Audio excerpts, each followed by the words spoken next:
오늘 이슈 포커스에서는 동래구 지역 국회의원이자 자유한국당 총선기획단의 총괄팀장을 맡고 있는 이진복 국회의원과 함께합니다. 의원님 안녕하십니까? 네, 반갑습니다.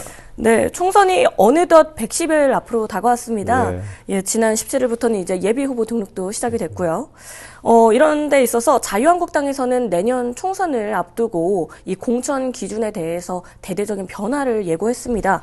신인 청년 정치인에 대해서는 최대 50% 가산점을 부여하는 등 이런 기준들 어느 점에 중점을 둔 건지 궁금한데요. 자유한국당에 대한 국민들의 열망은 인적 쇄신을 통한 혁신과 개혁을 해라라는 맹제가 있을 거라고 저희들은 생각하고 있습니다.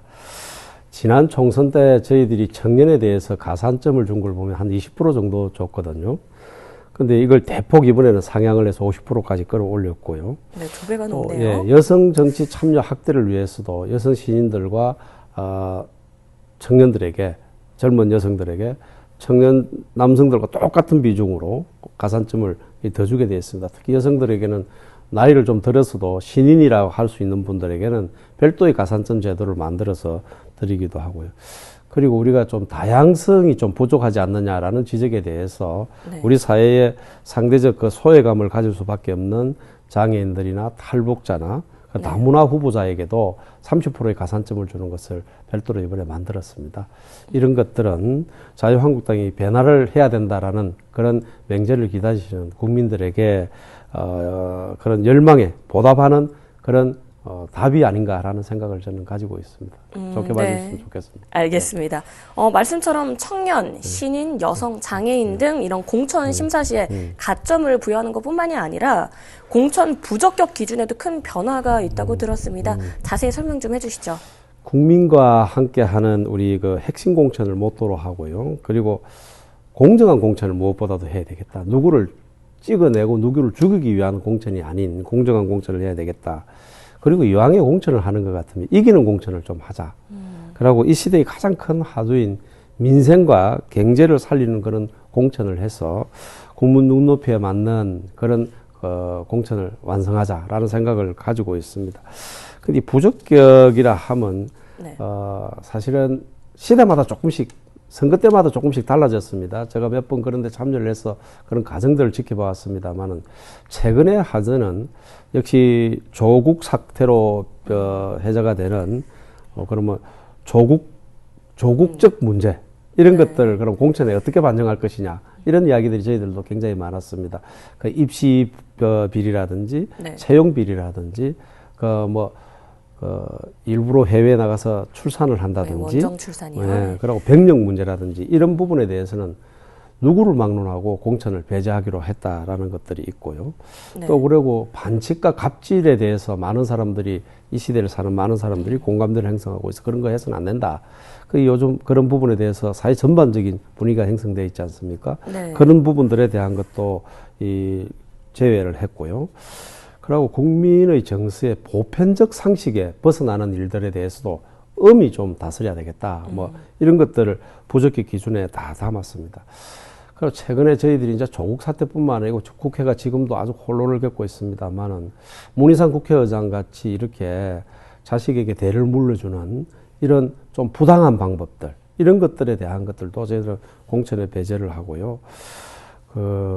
사실 이 선거 부정선거 지금 울산시장, 창원시장, 사천시장, 양산시장, 울산 남구청장 등등 제주도도 지금 이야기가 나오고 있습니다만은 이런 부정선거에 관련된 그 어떤 것들도 모두 다 부적격에 담아서 후보들을 부적격 처리할 예정으로 있습니다. 네, 병역, 입시, 채용, 그리고 원정 출산, 여러 가지 분야에 있어서 국민들의 민감한 사안들을 좀 담아낸 것 같습니다. 하지만 이 같은 행보에 분명히 당내에서는 반대의 목소리도 있다고 생각이 듭니다. 현역 의원 50% 이상의 교체 방침과 같은 부분 말인데요. 좀 자세히 말씀해 주시겠습니까? 50% 교체율은 굉장히 현역들인데는 무겁게 받아들일 수밖에 없는 거라고 저희들은 생각하고 있습니다. 네. 저희들이 19대 때 박근혜 전 대통령께서 비대위원장으로 계실 적에 그때 현역 교체를 46%를 했습니다. 컷오프를 25.5%인가 이랬는데 25% 정도를 했는데요. 그거보다도 상당히 강하거든요. 그래서 이 과연 가능하겠느냐? 그리고 이렇게 많이 컷오프를 해도 되겠느냐 등등의 이야기들이 많이 있습니다. 그럼에도 불구하고 저희들이 이런 결정을 할 수밖에 없는 것은 국민들이 자유한국당에 대한 변화의 기대입니다. 그래서 저희들이 변화를 하려면 역시 사람이 바뀌어야 된다. 근데 전부 다 바꿀 수는 모든 체제들을 다 흔들어서 아무것도 할 수가 없으니까 적어도 이 정도까지 가면 국민들이 동의해 주지 않겠느냐. 그 최근에 저희들이 이걸 발표를 하고 난 이후에 언론의 보도나 국민들의 관심이나 전문가들의 여러 가지 토론 내용에서 보더라도 야, 이 자유한국당이 굉장한 일을 하고 있다. 뭐 이런 평들을 하는 걸 봐서 저희들이 국민의 눈높이에 맞는 룰을 만들고 있지 않느냐 이런 생각이 듭니다. 그 50%의 교체를 한다는 것은 컷오프를 하고 나서 우리가 그 이후에 이제 총선에서 떨어져 가지고 이제 최종적으로 21대 국회가 형성이 되었을 적에 나오는 그 수치니까 네. 그때 가서 한번 봐야 되지 않겠나 하는 생각을 가지고 있습니다. 네, 알겠습니다. 뭐 분명 변화를 위한 과정 속에서는 내부 갈등도 있기 마련이겠죠. 마지막으로 이제 내년 총선을 앞두고 우리 국민들이 자유한국당의 이런 당내 쇄신을 통해서 어떤 점을 기대해봐도 좋을지 얘기 들으면서 마무리 짓겠습니다. 우리가 공정한 룰을 만드는 가장 중요한 것은 공정한 공천을 하기 위한 것이거든요. 그래서 당내의 반발이라는 것은 저는 이렇게 봅니다. 똑같은 룰에 의해서 내가 탈락을 하고 내가 됐다 그러면 반발이 있을 수가 없습니다. 그래서 어떻게 공정한 공천의 룰을 만드느냐가 굉장히 큰 과제이기 때문에 제가 그런 데 대해서 많은 부담감을 가지고 있다는 말씀을 드리고요. 사실은 한국당이 정말 변하고 있구나라는 것을 국민에게 느낌을 인정받는다는 것은 정말 어려운 일이라는 걸 알고 있습니다. 하나씩 만들어 나가야 되는데 그런 것들을 저희들이 하는 과정 중에서 실수를 하지 않도록 정말 노력을 해야 되고요. 또 저희들이 2030 특히 우맘들 이런 분들의 마음을 얻기 위해서 참 많은 투자를 했습니다. 그럼에도 아직도 그런 부분에 대해서 부족하다라고 하는 이유는 우리 내부의 체질 때문에 그럴 거라고 저는 생각합니다. 우린들 왜 그렇게 하고 싶지 않겠습니까? 그 변화를 끌어들이기 위한, 변화를 하기 위한 몸부림은 분명히 할 거라고 저희 지켜봐 주시고요. 그래서 앞으로 저희들이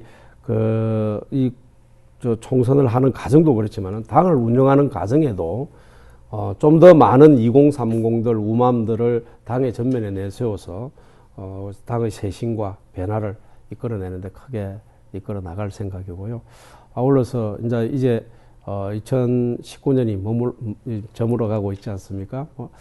또 새해 우리 동네 국민 여러분 또 이 HCN 시청자 여러분들께서도 큰 행운이 늘 함께 하시기를 기원드리겠습니다. 감사합니다. 네, 국민의 한 사람으로서 이런 자유한국당의 이런 변화에 대해서 계속 주의 깊게 지켜보겠습니다. 바쁘실 텐데 시간 내주셔서 고맙습니다. 감사합니다.